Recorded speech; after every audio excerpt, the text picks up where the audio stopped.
कुछ समय पहले की बात है।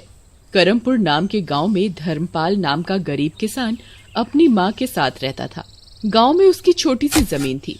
वो खूब मेहनत करके खेती करके गुजारा करता था। एक बार धर्मपाल की माँ की तबीयत अचानक बहुत खराब हो गई। उनके इलाज के लिए उन्हें अस्पताल ले जाने की जरूरत थी, लेकिन धर्मपाल के पास इतने पैसे नहीं थे।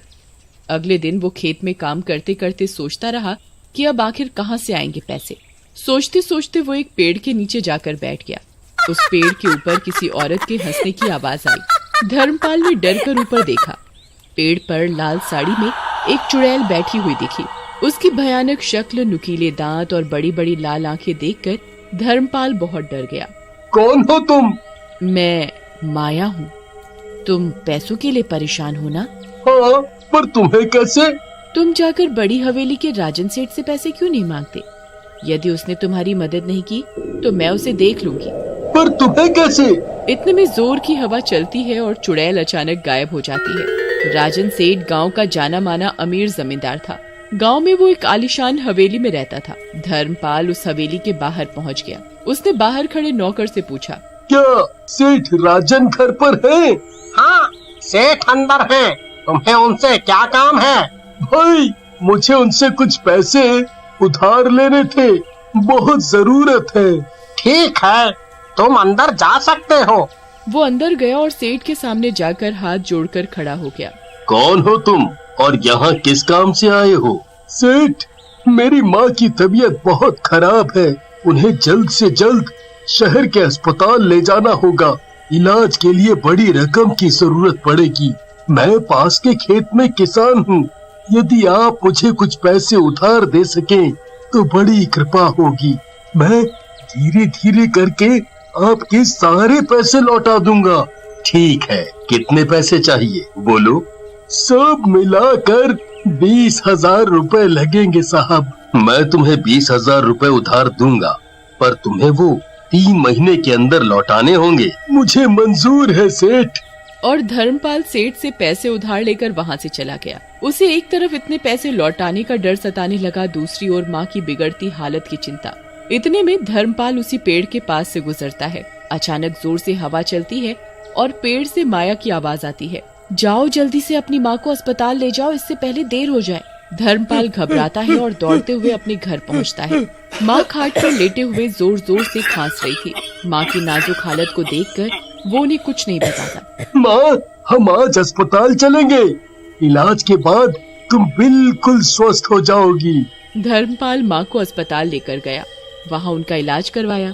कुछ दिन में धर्मपाल की माँ स्वस्थ हो गई और दोनों वापस गांव लौट आए। अब धर्मपाल खेत में और मेहनत करने लगा ताकि उधार चुका सके, पर बदकिस्मती से उसकी सारी फसल खराब हो गई।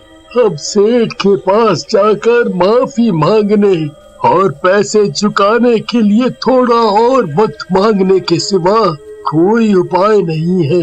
वो अगले दिन हवेली जाकर सेठ से मिला। तुम जब पैसे नहीं लौटा सकते थे तो हमसे क्यों मांगे? सेठ, मैं आपके पैसे लौटा दूंगा, पर मुझे थोड़ा और वक्त दे दीजिए। क्रूर सेठ को दया नहीं आई। यदि तुम अगली माह तक आधा पैसा और एक बोरी फसल नहीं दे सके तो मैं तुम्हारी जमीन हड़प लूंगा। सेठ, मुझ पर रहम कीजिए। मैं इतनी जल्दी इतने पैसे कैसे ला पाऊंगा? वो सब मैं कुछ नहीं जानता। कहीं से भी पैसों का इंतजाम करो, वरना अपनी जमीन हमें सौंपने के लिए तैयार हो जाओ। धर्मपाल दुखी होकर वहाँ से निकल गया। जाओ, हमारे लिए खीर लेकर आओ। नौकर खीर लाकर सेठ को देता है। सेठ जैसे ही खीर को खाते हैं उनका मुंह जल जाता है। वो झटके से सारी खीर जमीन में गिरा देते हैं और चिल्लाने लगते हैं। हाय रे, जल गया, मेरा मुंह जल गया।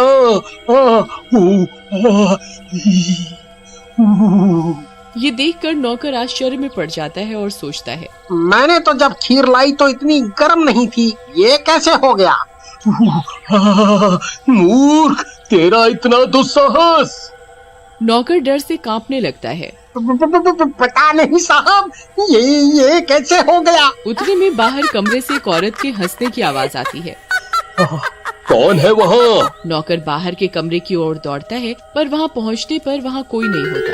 ये किसकी आवाज थी? हवेली में तो कोई महिला नहीं है। सारे दरवाजे बंद कर दो, कोई अंदर ना आने पाए। ऐसे ही रात हो गई। रात को सेठ सोने की तैयारी करने लगे। उन्हें प्यास लगी तो वो घड़े से पानी निकाल कर पीने लगे, पर पानी पीते ही उनका मुंह जल जाता है। वो पानी का गिलास झटक देते हैं और चिल्लाते हैं, मैं जल गया, मैं जल गया। कमरे के दरवाजे के बाहर से फिर से औरत के हंसने की डरावनी आवाज आती है। कौन है वहाँ पर? इतने में पायल की आवाज आती है, जैसे कोई कमरे से दूर बाहर की ओर भाग रहा हो। सेठ नौकर को आवाज लगाता है। नौकर भागते हुए आता है और दरवाजा खटखटाता है। सेठ, आप ठीक तो हैं? सेठ दरवाजा खोलकर डरते हुए इधर उधर देखता है। नौकर के अलावा कोई उसे दिखाई नहीं देता। तुमने किसी औरत को यहाँ से जाते देखा? नहीं तो सेठ, यहाँ तो कोई औरत नहीं है। शायद आपने कोई बुरा सपना देखा होगा। नहीं, हमें किसी के हंसने की आवाज आई, जैसे दिन में आई थी। तुम जाकर बाहर देखाओ। नौकर बाहर देखने चला जाता है। सेठ आकर अपने कमरे की खिड़की से देखता है। उसे खिड़की से कुछ ऐसा दिखाई देता है कि वो सन्न रह जाता है। एक महिला लाल साड़ी में चलकर आंगन से जा रही होती है। सेठ को अंधेरा होने के कारण उसकी शक्ल नहीं दिखती, पर वो देखता है कि जमीन में उसके पैर है ही नहीं। वो जमीन की सतह से ऊपर है और तेजी से आंगन में लगे बरगद के पेड़ की ओर जा रही है। सेठ अपने पलंग पर बैठकर ठिठुरने लगता है। इतने में कोई उसके कमरे का दरवाजा खटखटाता है। सेठ डर के मारे बिस्तर से चिल्लाता है, कौन हो तुम? चली जाओ, मुझे कुछ मत करना, कुछ मत करना मुझे। दरवाजे की दूसरी ओर से आवाज आती है, सेठ, मैं हूँ। वो नौकर की आवाज रहती है। बाहर कोई नहीं है, मैं देख आया हूँ। आप किसे चले जाने को कह रहे हैं? सेठ दरवाजा खोलते हैं। मैंने किसी औरत को आंगन से जाते देखा। सेठ, मैंने तो अभी सब जगह देखा, कहीं कोई भी नहीं है। आपको भ्रम हुआ होगा, आप सो जाइए। 1 महीने बाद धर्मपाल का पैसे लौटाने का वक्त आ जाता है। जाओ, खेत में जाकर उसे बुला कर ले आओ। अब यदि वो उधार की रकम नहीं दे पाया तो उसकी जमीन हड़प लेंगे। नौकर धर्मपाल के खेत जाता है, पर वो जाकर देखता है तो वहाँ वो है ही नहीं।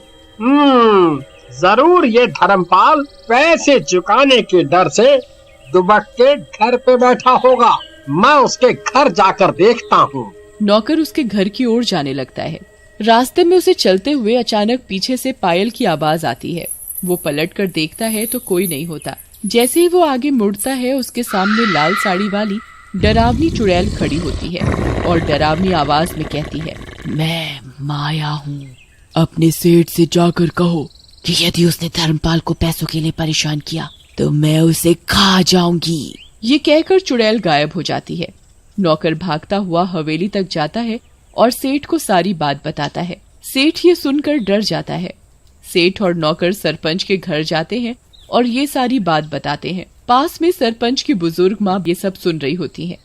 वो कहती हैं, ये जरूर माया का काम होगा। हाँ, उसने यही नाम बताया था। इसी गांव में एक किसान रहता था। एक बार उसकी पत्नी की तबीयत बहुत खराब हो गई, पर किसान के पास इलाज के पैसे नहीं थे। उसने गांव के कई अमीर सेठ से पैसों के लिए प्रार्थना की, पर सबने उसे इनकार कर दिया। किसान की बीवी की तबीयत बिगड़ने की वजह से वो चल बसी। इतना सुनकर सेठ को सब समझ आ जाता है। मैं धर्मपाल की मजबूरी नहीं समझते हुए उसे पैसों के लिए धमकाता रहा। तुम यदि किसान से माफी मांग लो तो वो चुड़ैल तुम्हें परेशान करना बंद कर देगी। मैं जाकर धर्मपाल से माफी मांगता हूँ। सेठ धर्मपाल के घर जाता है।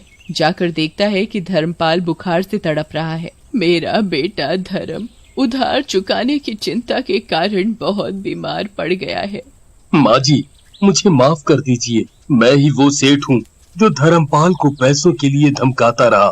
धर्मपाल, मुझे माफ कर दो। तुम्हें उधार के लिए अब मैं परेशान नहीं करूँगा। तुम्हें वो उधार चुकाने की भी जरूरत नहीं, बस तुम स्वस्थ हो जाओ। बहुत बहुत शुक्रिया सेठ, मैं आपका आभारी रहूंगा। माया चुड़ैल ने फिर कभी सेठ को परेशान नहीं किया।